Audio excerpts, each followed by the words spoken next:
आपको कैसे देखते हैं ये ज़रूरी नहीं है, आप अपने आप को कैसा देखते हैं ये ज़रूरी है। अस्सलाम वालेकुम, नमस्कार, सत श्री अकाल। कैसे हैं दोस्तों? उम्मीद करता हूँ सभी दोस्त अच्छे होंगे, स्वस्थ होंगे, मस्त होंगे। मैं ज़हीर अब्बास अपने YouTube channel paralyse motivator Z पर आपका एक बार फिर वेलकम करता हूँ। दोस्तों, आज हम बात करेंगे फिजियोथेरेपी और एक्सरसाइज में क्या फ़र्क है। बहुत सारे लोग कमेंट्स करते हैं, पूछते हैं इसके बारे में कि फिजियोथेरेपी और एक्सरसाइज में क्या फ़र्क है। तो आज की वीडियो में हम इसी चीज़ के ऊपर बात करेंगे और कुछ मैं अपने बारे में भी बताऊंगा। तो अगर आपको वीडियो पसंद आए तो वीडियो को लाइक करिएगा, शेयर करिएगा, कमेंट्स करिएगा और चैनल पे नए हो तो सब्सक्राइब करके बेल आइकन को ऑल कर लीजिएगा। तो चलिए दोस्तों, वीडियो को एंजॉय करते हैं। तो चलिए दोस्तों, सबसे पहले मैं आपको आज अपने बारे में बताता हूँ नए व्यूवर्स को, जो मेरे नए यूट्यूब फैमिली मेंबर्स हैं, मैं उनको आज अपने बारे में बताता हूँ। देखिए, मैं हूँ एक सर्वाइकल का पेशेंट। आप ध्यान से समझिएगा, सर्वाइकल का पेशेंट हूँ। C5, C6 और C7 मेरा इंजरी लेवल है। कंप्लीट मेरी इंजरी है।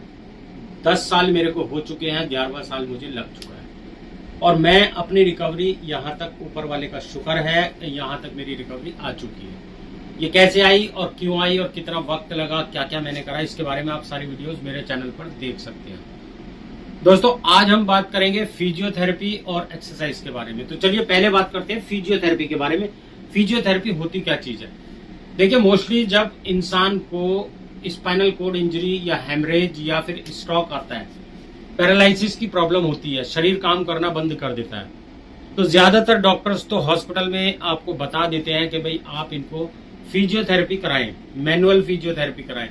और ज्यादातर ऐसा होता है कि डॉक्टर्स नहीं बता पाते हैं या नहीं बताते हैं कि भाई आपको फिजियोथेरेपी करानी है या आप उनको घर पे ले जाकर सेवा करिए। अब क्या रीजन होता है ये तो मुझे उसके बारे में नहीं पता। मैं सिर्फ इस चैनल पर आपके साथ में अपनी वीडियोस शेयर करता हूँ एक्सपीरियंस की। मैं कोई डॉक्टर नहीं हूँ, मैं सिर्फ आपको अपना एक्सपीरियंस बताता हूँ, जिससे कि मेरे भाई बहनों को जो परेशानियां मैंने झेली हैं पिछले 10 सालों में, वो मेरे भाई बहनों को जिनको नई इंजरी हुई है या उनको गाइडेंस नहीं है या उनके एरिया में हॉस्पिटल्स नहीं है या इस तरह की फैसिलिटीज नहीं है, उनको इन परेशानियों से ज्यादा जूझना ना पड़े और ज्यादा पैसे ना खर्च करने पड़े, उसके बारे में। तो चलिए, फिजियोथेरेपी देखिए क्या होती है। जब हम पैरालिसिस हो जाते हैं स्पाइनल कोड की वजह से या फिर हेमरेज की वजह से या फिर स्ट्रोक की वजह से, उसमें सबसे पहला काम जो स्टार्ट होता है वो डॉक्टर्स का कहना है, और मैं भी इस बारे के में अच्छी तरह जानता हूं कि हम अगर लंबे समय तक फिजियोथेरेपी कराएंगे तभी हम लोग ठीक हो पाएंगे।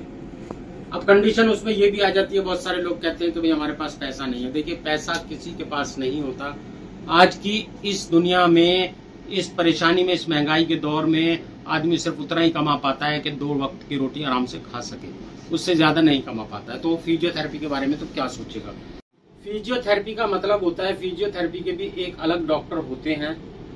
फिजियोथेरेपी का मतलब होता है कि जो मसल्स हमारी बॉडी की वेस्ट हो गई हैं या जिन मसल्स ने हमारी काम करना बंद कर दिया है किसी भी रीजन से, जरूरी नहीं है कि स्पाइनल कोड इंजरी की वजह से, किसी भी रीजन से, तो डॉक्टर्स का, फिजियोथेरेपी के जो डॉक्टर्स हैं उनका कहना है और उनका अपना एक्सपीरियंस है और उनको पढ़ाई भी इस तरह की पढ़ाई जाती है कि उन मसल्स के अंदर टोन किस तरह लाई जाए, उन मसल्स को रीजनरेट किस तरह करा जाए, उनके अंदर पावर किस तरह लाई जाए, जिससे कि पेशेंट दोबारा 100% तो नहीं, लगभग 50% या 60% इतना ठीक हो जाए कि वो इंडिविजुअल डिपेंडेंसी उसकी खत्म हो जाए और वो आधे से ज्यादा काम अपना करने लगी किसी भी तरह। तो इसलिए फिजियोथेरेपी कराई जाती है। मान लीजिए जिसका स्पाइनल कोड इंजरी में सर्वाइकल है, उसका चेस्ट तक तो काम करता है, चेस्ट से नीचे सेंसेशन उसके नहीं होती है। अब डॉक्टर्स आते हैं, अब फिजियोथेरेपी कराते हैं आपको 1 साल, 2 साल, 3 साल या 4 महीने, 5 महीने रेगुलर एक ही एक्सरसाइज कराते हो, तो उसके ऊपर भी हम लोग क्वेश्चन कर देते हैं उनसे कि भाई डॉक्टर साहब, आपको 4 महीने हो गए और आप 4 महीने से लगातार वही एक्सरसाइज करा रहे हो, इंप्रूवमेंट तो दिखाई नहीं दे रहा। 99% लोगों का डॉक्टर से यही क्वेश्चन होता है फिजियोथेरेपी के कि भाई आप एक्सरसाइज करा रहे हैं या फिजियोथेरेपी जो भी करा रहे हैं उससे इंप्रूवमेंट तो आ ही नहीं रहा, बिल्कुल भी हम लोग ठीक तो हो ही नहीं रहे, हमारा कोई भी काम नहीं हो पा रहा। क्योंकि हम फिजियोथेरेपी कराने के बाद में सिर्फ यही उम्मीद रखते हैं डॉक्टर से कि डॉक्टर हमें 2 महीने अगर फिजियोथेरेपी करा के गया और 500 रुपए मिनिमम पर डे अगर ले रहा है, वो 1 घंटा 40 मिनट एक्सरसाइज कराने के, तो 15 दिन हमने कराई तो हम सोचते हैं कि अब हम चलने लगे। देखिए, चलना इतना आसान नहीं है। अगर आपका सर्वाइकल है या फिर डी लेवल है, डी लेवल वालों के नाभि से नीचे काम नहीं करता है, यूरिन मोशन का सेंस चला जाता है, तो डॉक्टर्स एक ही एक्सरसाइज को रेगुलर 1 साल, 2 साल, 3 साल तक या 4 महीने तक इसलिए कराते हैं जिससे कि पैरों की पावर आ जाए। क्योंकि पैरों में और चेस्ट से नीचे जहां का हिस्सा हमारा काम करना बंद कर चुका है, लाखों करोड़ों मसल्स हैं और वो सिर्फ डॉक्टर्स को ही पता होता है कि कौन से एंगल पे हमें कौन सी एक्सरसाइज करानी है, कौन सी मसल्स को पकड़